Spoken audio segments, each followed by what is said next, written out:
Yes, hello.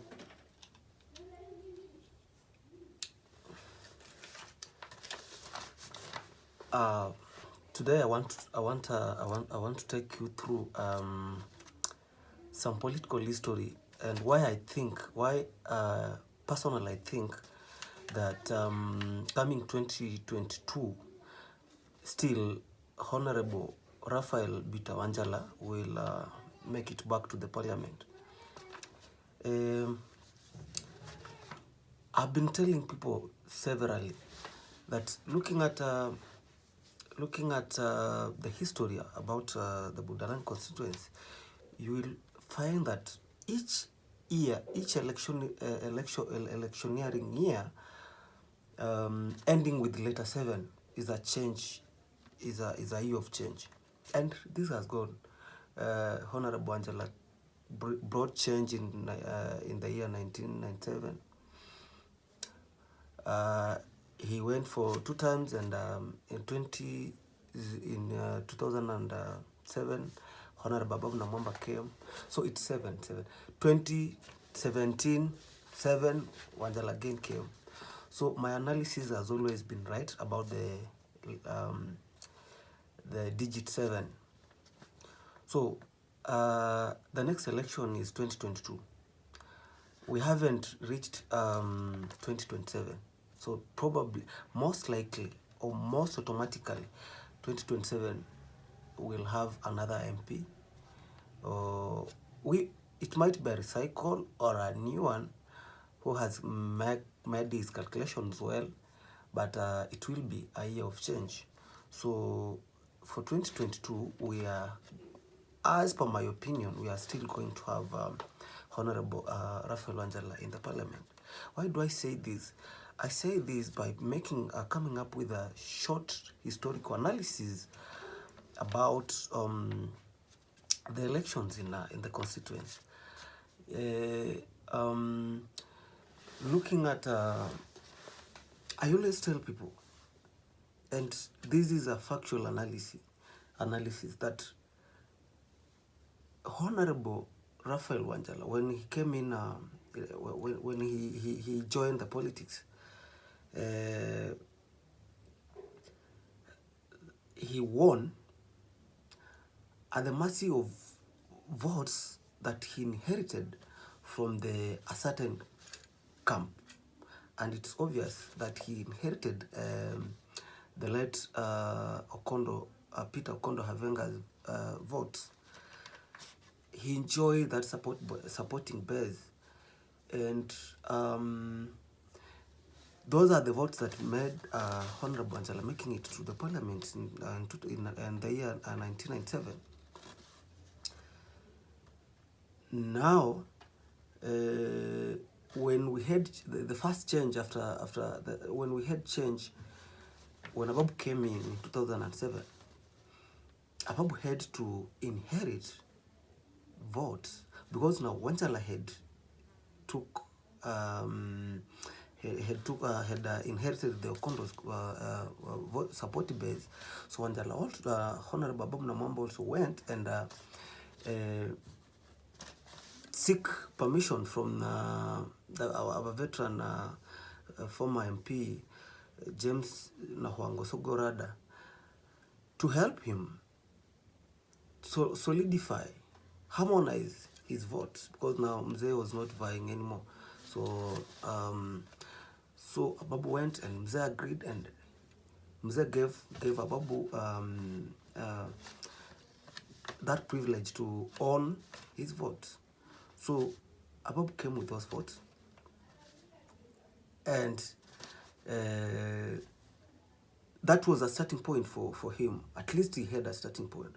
So in Budalangi, for you to become an MP, guys, you like it or not, you must have a starting point. So where do we get this starting point? Starting point was created by Okondo and James Osogo. James Osogo, the block was taken by Honorable Babu Namwamba. Peter Havenga Okondo, the block was taken by Honorable Wanjala.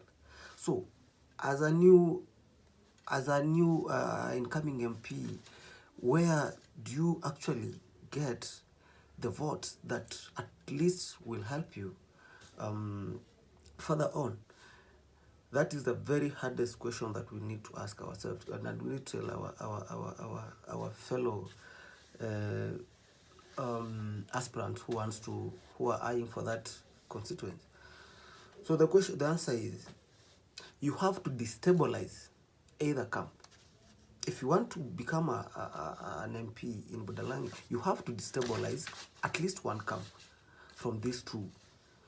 You need to penetrate through, you need to destabilize Ababu's camp for you to get the block, the starting block. Or rather, you can go and destabilize the Wanjala.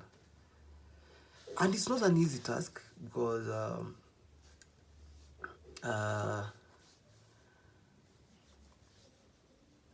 this guy has been in the parliament, and when we talk about how these people has been maintaining their people all along.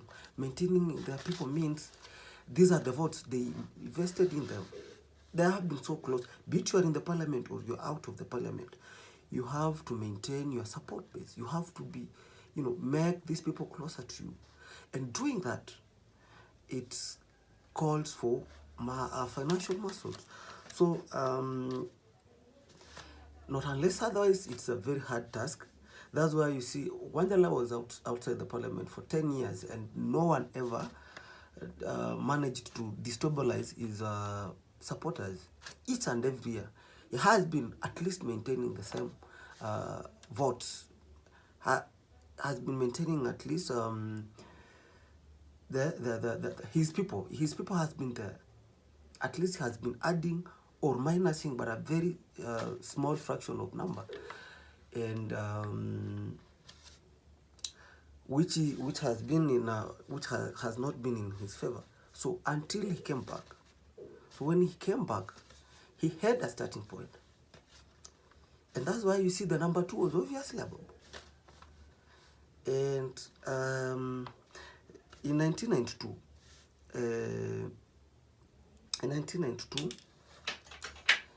Mzee James won against Okondo. And I was looking at the mathematics. Mzee James won with 7,932 votes. 1992. You look at the votes that Okondo got, and Mzee was in Kanu, don't forget, and Okondo was in Peak. So Okondo had 5,154 votes around there. The difference was around 2,700. So now this difference, now these are the same people that our politicians, the current politicians, inherited. Look at it. In 1997, Wanjala came. Okondo never vied. Wanjala came. And first time he beat the incumbent, Mzee James Osog. And how many votes did Wanjala garner? Now, out of the 5,154 votes that Okondo had, Wanjala, after inherited the camp, he had to just added on a few votes, around 2,000. Then he became an MP. Likewise, Mzee lost a bit. You look at what Mzee got in 1992 and what Mzee got in 1997. He dropped some votes, around 1,000 or 1,000 plus. Why did he drop these votes? It's because the party euphoria. The party factor sometimes also makes huge effects on our politics in Budalangi. So Ford Kenya was very popular then in Western, and Kanu was now losing, because now Mzee was in Kanu. Well, Kanu started losing the tests in Western, and it's go at and it's went by the more we went down,